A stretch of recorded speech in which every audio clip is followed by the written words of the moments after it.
Hi friends, hello everyone. ಹೊಸ ವರ್ಷದ ಆರ್ಥಿಕ ಶುಭಾಶಯಗಳು ಎಲ್ಲರಿಗೂ. ಈ ಹೊಸ ವರ್ಷ ಎಲ್ಲರಿಗೂ ಒಳ್ಳೇದು ಮಾಡಲಿ ಅಂತ ಬಯಸ್ತಾ ಇದ್ದೀನಿ. ನನ್ನ ತಮ್ನೇಲ್ ನೋಡಿಬಿಟ್ಟು ನಾನು ಯಾವ ವಿಷಯದ ಬಗ್ಗೆ ಇವತ್ತು ನಿಮ್ಮ ಮುಂದೆ ಬಂದಿದ್ದೀನಿ ಅಂತ ಗೊತ್ತಾಗಿರುತ್ತೆ. ಟೈಟಲ್ ನೋಡಿಬಿಟ್ಟು ನೋಡೋಣ ಬನ್ನಿ, ಅದು ಏನು ವಿಷಯ ಅಂತ ತಿಳ್ಕೊಳ್ಳೋಣ. ಅದಕ್ಕೂ ಮೊದಲು ನನ್ನ ಚಾನಲ್ನ ಸಬ್ಸ್ಕ್ರೈಬ್ ಮಾಡದೆ ನೋಡ್ತಾ ಇದ್ದರೆ ಸಬ್ಸ್ಕ್ರೈಬ್ ಮಾಡ್ಕೊಳ್ಳಿ. ಭಾರತ ಸರ್ಕಾರವು ಅನೇಕ ಯೋಜನೆಗಳನ್ನು ಪಡೆಯುತ್ತಿದೆ. ಅವುಗಳ ರಾಷ್ಟ್ರೀಯ ಆಹಾರ ಭದ್ರತಾ ಕಾಯ್ದೆಯು ಈ ಯೋಜನೆಯ ಅಡಿಯಲ್ಲಿ ಬಡವರಿಗೆ ಮತ್ತು ನಿರ್ಗತಿಕರಿಗೆ ಕಡಿಮೆ ಬೆಲೆಯಲ್ಲಿ ಪಡಿತರವನ್ನು ಒದಗಿಸುತ್ತದೆ. ಪಡಿತರ ಚೀಟಿಯ ಆಹಾರ ಸರಬರಾಜು ಇಲಾಖೆಯಿಂದ ನೀಡಲಾಗುವ ಈ ಯೋಜನೆಯ ಅವಿಭಾಜ್ಯ ಅಂಗವಾಗಿದೆ. ಈ ಯೋಜನೆಯ ಪ್ರಯೋಜನವನ್ನು ಪಡೆಯೋಕೆ ಬಯಸುವ ನಾಗರಿಕರಿಗೆ ಈ ಕಾರ್ಡ್ ಲಭ್ಯವಿದೆ. ಹಾಗೂ ಪಡಿತರ ಚೀಟಿಯನ್ನು ಬಳಸುವಾಗ ಕೆಲವು ನಿಯಮಗಳನ್ನು ಅನುಸರಿಸುವುದು ಅಗತ್ಯವಾಗಿದೆ.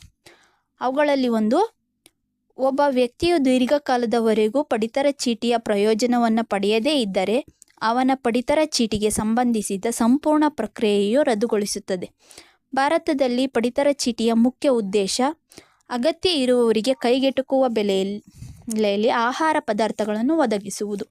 ಪಡಿತರ ಚೀಟಿಯ ಅಡಿಯಲ್ಲಿ ನಾಗರಿಕರು ಅಕ್ಕಿ, ಗೋಧಿ, ಬೇಳೆಕಾಳುಗಳನ್ನು ಮತ್ತು ಇತರ ಅಗತ್ಯ ಆಹಾರ ಪದಾರ್ಥಗಳನ್ನು ಪಡೆಯುತ್ತಿದ್ದಾರೆ. ಆದರೆ ಒಬ್ಬ ವ್ಯಕ್ತಿಯು ದೀರ್ಘಕಾಲದವರೆಗೂ ಪಡಿತರ ಪ್ರಯೋಜನವನ್ನು ಪಡೆಯದೇ ಇದ್ದರೆ ಅವನ ಪಡಿತರ ಚೀಟಿಯನ್ನು ರದ್ದುಗೊಳಿಸಬಹುದು. ಪಡಿತರ ಚೀಟಿಯನ್ನು ಯಾವ ಅವಧಿವರೆಗೂ ಬಳಸಿದ್ದರೆ ಅದನ್ನು ರದ್ದುಗೊಳಿಸಬಹುದು ನೋಡೋಣ ಬನ್ನಿ.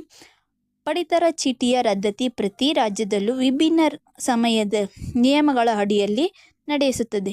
ಈ ಗಡುವನ್ನು ರಾಜ್ಯ ಸರ್ಕಾರವು ನಿರ್ಧರಿಸುತ್ತದೆ. ಉದಾಹರಣೆಗೆ, ಉತ್ತರ ಪ್ರದೇಶದಲ್ಲಿ ಒಬ್ಬ ವ್ಯಕ್ತಿಯು 6 ತಿಂಗಳವರೆಗೂ ಪಡಿತರ ಚೀಟಿಯನ್ನು ಬಳಸಿದ್ದರೆ ಅವನ ಪಡಿತರ ಚೀಟಿಯನ್ನು ರದ್ದುಗೊಳಿಸಲಾಗುತ್ತದೆ. ಹಾಗೆಯೇ ದೆಹಲಿಯ ಮಿತಿಯು ಕೇವಲ 3 ತಿಂಗಳು ಮತ್ತು ಇದೇ ರೀತಿ ನಿಯಮಗಳು ಬಿಹಾರ ಮತ್ತು ಜಾರ್ಖಂಡ್ಗಳಲ್ಲಿಯೂ ಅನ್ವಯಿಸುತ್ತದೆ. ಹರಿಯಾಣದಲ್ಲಿ ಒಬ್ಬ ವ್ಯಕ್ತಿಯು 3 ತಿಂಗಳವರೆಗೂ ಪಡಿತರ ಪ್ರಯೋಜನವನ್ನು ಪಡೆಯದೇ ಇದ್ದರೆ ಅವನ ಕಾರ್ಡನ್ನು ರದ್ದುಗೊಳಿಸಲಾಗುತ್ತದೆ. ಒಬ್ಬ ವ್ಯಕ್ತಿಯು ಪಡಿತರ ಚೀಟಿಯನ್ನು ರದ್ದುಗೊಳಿಸಿದರೆ ಅದನ್ನು ಪುನಃ ಸಕ್ರಿಯಗೊಳಿಸೋಕೆ ಆಹಾರ ಲಿಮಿಟೆಡ್ ಪೂರೈಕೆಗೆ ಅರ್ಜಿ ಸಲ್ಲಿಸಬೇಕಾಗುತ್ತದೆ. ಅದಕ್ಕಾಗಿ ಅಗತ್ಯ ದಾಖಲೆಗಳನ್ನು ಪರಿಶೀಲಿಸಲಾಗುತ್ತದೆ. ಕೆಲವು ಕಾರ್ಡ್ಗಳಿಂದ ಪಡಿತರ ಚೀಟಿಯ ಬಳಕೆಯನ್ನು ನಿಲ್ಲಿಸಿದರೆ ವ್ಯಕ್ತಿಯು ಕಾರ್ಡನ್ನು ಶೀಘ್ರವಾಗಿ ಬಳಸೋದನ್ನು ಮುಂದುವರಿಸಬೇಕು. ಇದರಿಂದ ಕಾರ್ಡ್ ರದ್ದತಿಗೊಳ್ಳುವುದಿಲ್ಲ. ಈ ಒಂದು ಮಾಹಿತಿ ನಿಮಗೆಲ್ರಿಗೂ ಇಷ್ಟ ಆಗಿದೆ ಅಂದ್ಕೊತೀನಿ. ನಿಮಗೆಲ್ರಿಗೂ ಯೂಸ್ಫುಲ್ ಆಗಿದ್ದರೆ ನನ್ನ ಈ ಒಂದು ಚಾನಲನ್ನು ಸಬ್ಸ್ಕ್ರೈಬ್ ಮಾಡಿ, ಕಮೆಂಟ್ ಮಾಡಿ, ಲೈಕ್ ಮಾಡಿ. ಪ್ಲೀಸ್ ಎಲ್ಲರಿಗೂ ನಿಮ್ಮ ಫ್ರೆಂಡ್ಸ್ ಆ್ಯಂಡ್ ಫ್ಯಾಮಿಲಿಗೆ ಶೇರ್ ಮಾಡಿ, ಅವರಿಗೂ ಈ ವಿಷಯ ಗೊತ್ತಾಗಲಿ. ರೇಷನ್ ಕಾರ್ಡ್ ಮತ್ತು ಬಳಸದೇ ಇದ್ದಾಗೆ ಹಾಗೆ ಬಿಟ್ಟು ಅವರು ಕೂಡ ರೇಷನ್ ಕಾರ್ಡ್ ಕಳ್ಕೊಳ್ಳೋದು ಬೇಡವಾ ಅಲ್ವಾ? ಪ್ಲೀಸ್ ನಿಮ್ಮ ಫ್ರೆಂಡ್ಸ್ ಆ್ಯಂಡ್ ಫ್ಯಾಮಿಲಿಗೂ ಶೇರ್ ಮಾಡಿ. ಓಕೆ, ಬಾಯ್ ಬಾಯ್ ಫ್ರೆಂಡ್ಸ್.